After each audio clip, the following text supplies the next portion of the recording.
présence. Je vais rejoindre ce qui vient d'être dit.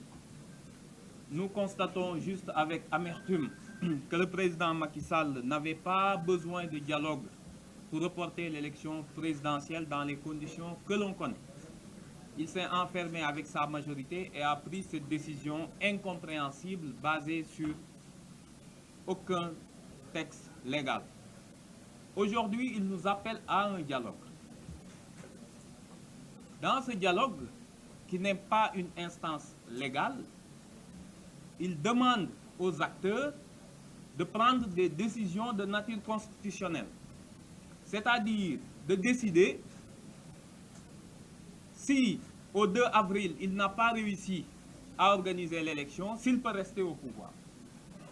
Il demande à une instance non juridique de déterminer la date d'une élection présidentielle, qui est une prérogative propre que lui confère la Constitution. Il demande en outre à cette instance, qui n'est pas une instance légale, de décider si on maintient l'élection ou on reprend complètement le processus.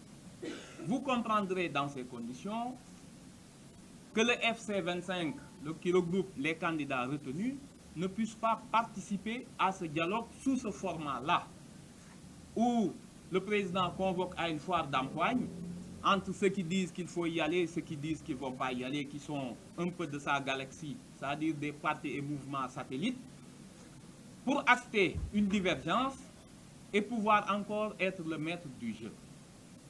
Je pense que ce n'est ni de son niveau, ni de son statut de garant des institutions. Le Conseil constitutionnel a été très clair. Il a demandé au président de la République de dialoguer avec les autorités compétentes.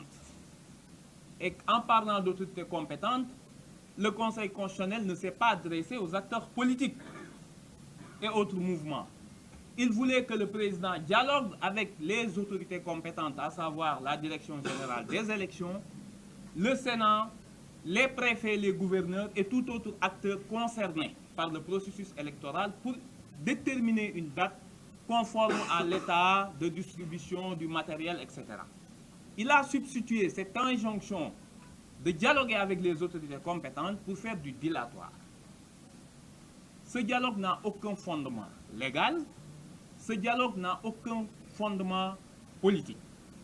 Si dialogue doit y avoir, il ne peut concerner que les 20 candidats retenus et pour un seul ordre du jour, à savoir quelle date retenir. Nous considérons que le président de la République est en train d'organiser l'ingouvernabilité du pays en décidant que n'importe comment il va retarder le processus pour qu'au 2 avril, il n'ait pas de successeur. N'ayant pas de successeur, il prend une interprétation in favorem de la Constitution, prenant un article qui parle d'une élection normale, l'article 36.2, parle d'une situation normale où un président est élu et dit qu'en attendant son installation définitive, que le président en exercice puisse rester en fonction. Cet article ne s'adresse pas au président, à la volonté, à la stratégie du président Macky Sall actuel, qui est de ne pas organiser une élection pour se retrouver dans une situation de vide et profiter de cette situation de vide pour rester au pouvoir. Je pense que ce n'est ni de son statut, ni de sa dignité. Dans ces conditions-là, rejeter le dialogue sous ce format est une impérieuse nécessité. Maintenant, il appartient au peuple sénégalais de comprendre que ce que le président Macky Sall nous prépare est beaucoup plus grave si on le laisse après le 2 avril ne pas organiser une élection présidentielle. Il faut que tout le monde en soit conscient, ça a été évoqué tout à l'heure. On va vers l'abîme, on va vers l'inconnu, on va vers des confrontations politiques interminables qui vont impacter immédiatement l'économie du pays.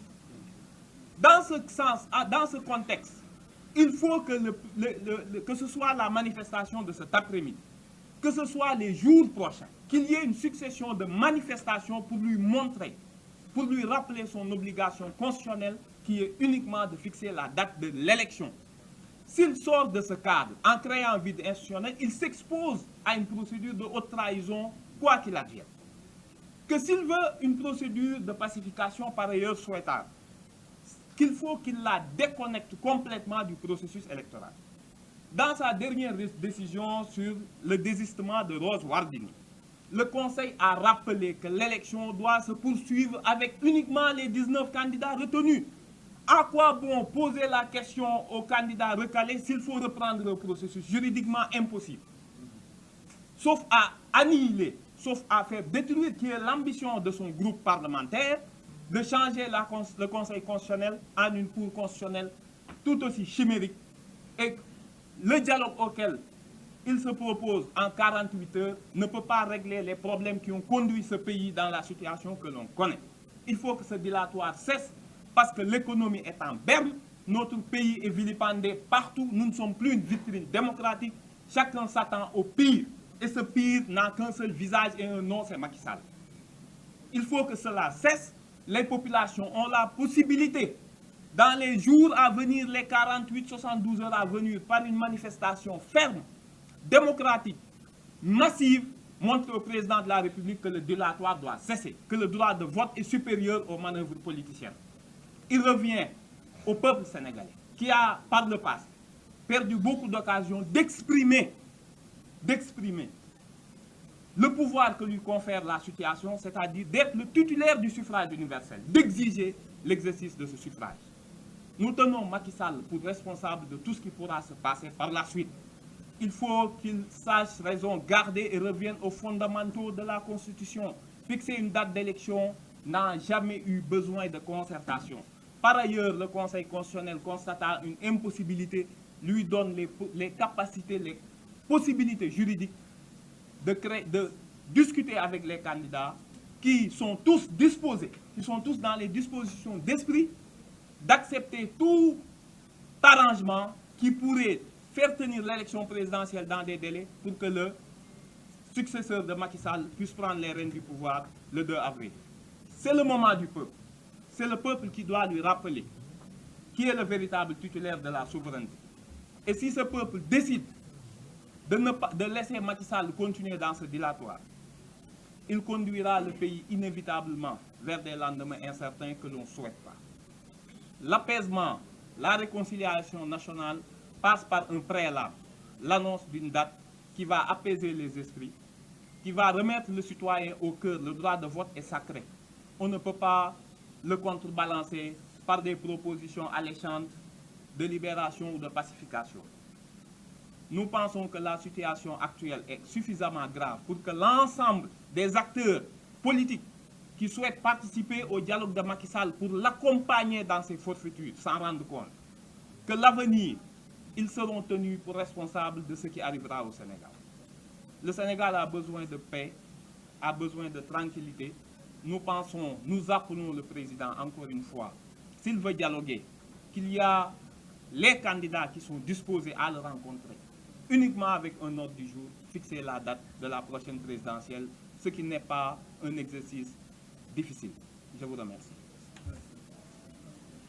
Merci.